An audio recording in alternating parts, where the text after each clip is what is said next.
entire C++ program number system without the help of calculator. Also tell you 7 golden rules needed for those conversions. After watching this video, you will be able to convert from any base to any other base without any difficulties. So let's start. There are 4 bases: decimal, binary, octal and hexadecimal currently in use. Decimal or base 10 because it has 10 numbers of digits from 0 to 9. Binary base 2 digits 0 and 1. Octal base 8 digits from 0 to 7. Hexadecimal base 16 digits, 10 numbers from 0 to 9 and 6 letters from A to F. One more thing, in hexadecimal after 9 A is written as 10, B 11, C 12, D 13, E 14 and F 15. Now the conversions: decimal to other number system conversion, decimal to binary conversion. This process is called repetitive division process. Here we repeatedly divide our source number by our destination base. Here destination base is binary base 2, repetitively until we get 0 at bottom, and we will write quotient at the bottom and remainder at the right. So let's start. 25 divided by 2, quotient 12, remainder 1. 12 divided by 2, quotient 6, remainder 0. 6 divided by 2, quotient 3, remainder 0. 3 divided by 2, quotient 1, remainder 1, and 1 divided by 2, quotient 0, remainder 1. This one is jumped to here, and read the result upward. So it becomes 11001 in binary. For 34, pause the video and do it yourself. Next is shortcut or weighted method process. For that you have to make this table: 1 into 2, 2, 2 into 2, 4, 4 into 2, 8, 8 into 2, 16, next 32, next 64, like this. And you have to consider which numbers from this table you need to make 25. We need 16 plus 8 plus 1 to make 25.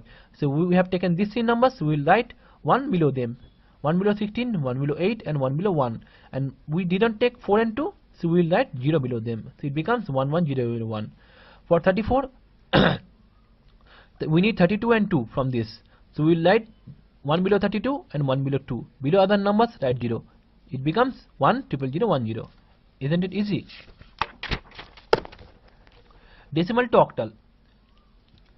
Again, source number 137, destination base octal or base 8. So 137 by 8, quotient 17, remainder 1, 17 by 8, quotient 2, remainder 1, and 2 divided by 8, quotient 0, remainder 2.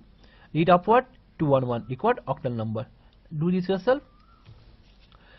Decimal to hexadecimal conversion. Source number 223, destination base 16. So 2 divided by 16, quotient 13, remainder 15, 13 divided by 16, quotient 0, remainder 13. Upward, it becomes 13, 15. But we know 13 is written as D and 15 as F in hexadecimal, so it becomes DF in hexadecimal. Do it yourself. Golden rule number 1: to convert any decimal number to any other base, repeatedly divide the number by that base and write the quotient at bottom and remainder at right until we get 0 at the bottom, and read the result bottom to top, that is upward. Now the reverse conversion, back to decimal conversion, binary to decimal conversion. For that, scan the number from right to left and do this. So 1 into base to the power 0. So base, our source base is binary, so base is 2, so base to the power 0, and base power will be increasing. So 1 into 2 to the power 0, 0 into 2 to the power 1, 0 into 2 to the power 2, 1 into 2 to the power 3, and 1 into 2 to the power 4. Add up 16, 8, 0, 0, 1. It becomes 25. Do it yourself. Octal to decimal conversion. Again, same process, scan from right to left, and destination base is decimal and source base is octal. So 1 into 8 to the power 0, 1 into 8 to the power 1, 2 into 8 to the power 2. Base power increasing. Add up 1 into 8, 8, 1, 137. Do it yourself.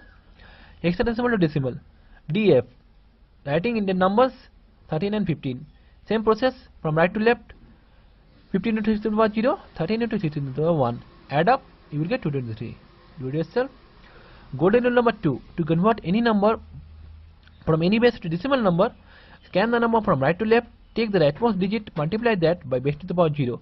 Now take the digit left to it and multiply that by base to the power 1. Add the result to the previous result, keep on multiplying and adding until all digits are done. The final addition result is the equivalent decimal number. Mathematically, decimal number is d1 into b to the power 0, d2 into b to the power 1, d3 into b to the power 2, going on dn into b to the power n minus 1, where n is the number of digits in source number. Converting the fraction. Till now we did conversion using integers, yet now we will do conversions using the fraction also. So 62.625 in decimal. What is the binary equivalent? For 62, do the conversion as usual. For 0.625, I will tell you. Take the fraction part and multiply that by destination base. Here destination base is 2 or binary. So 0.625 into 2, 1.2250. Take the fraction part again multiply by 2, that is 0.500. Again take the fraction into 2, 1.000. We will stop our conversion as we get 0 after the decimal, and we will read the result downward. So it becomes 101.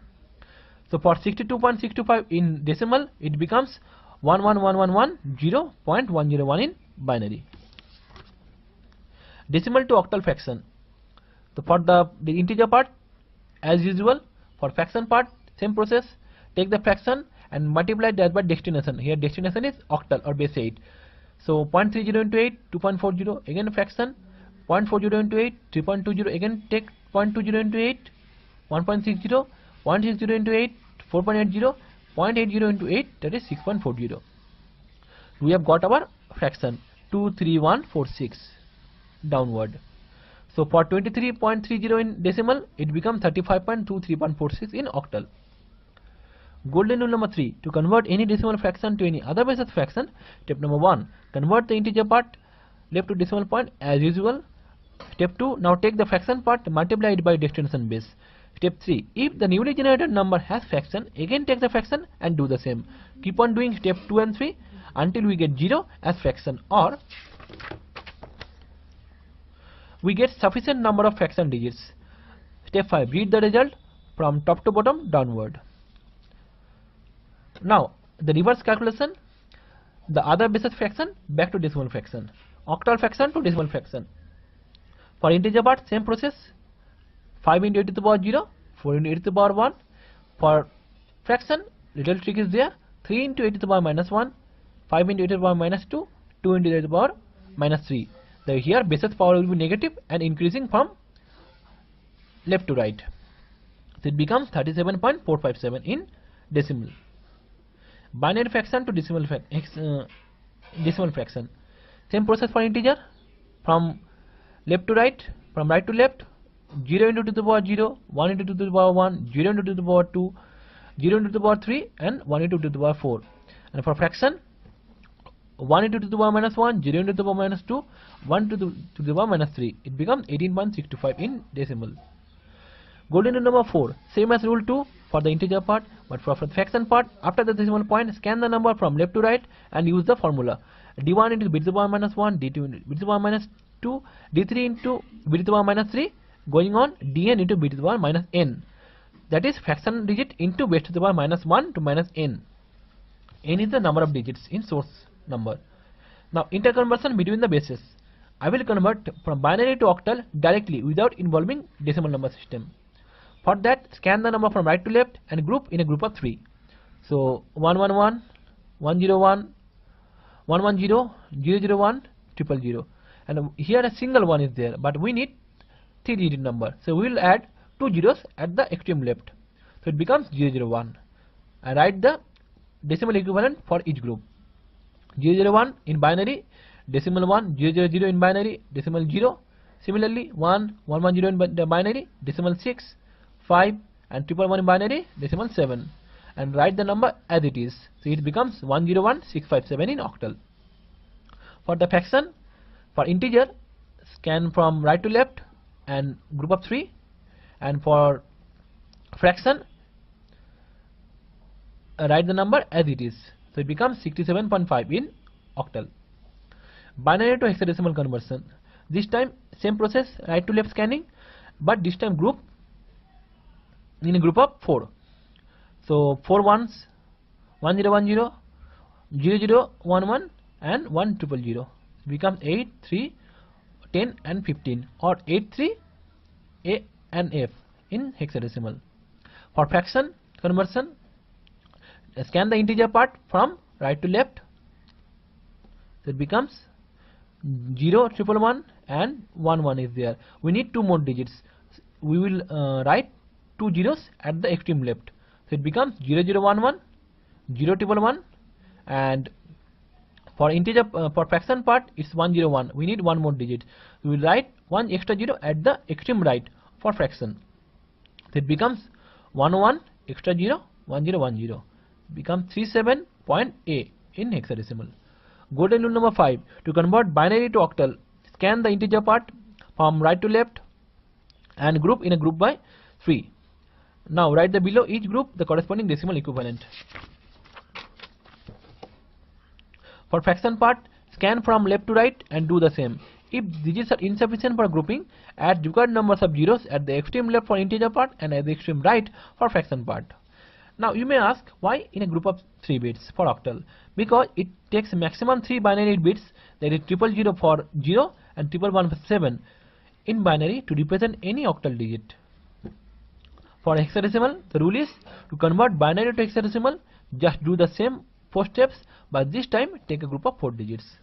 Again question, why group of 4 bits for hexadecimal? Because it takes maximum 4 binary digits, 4 zeros for 0 and 4 1 for a representing to represent any hexadecimal digit in binary. Golden rule number 6. Number of digits required is reduces 1/3 in octal.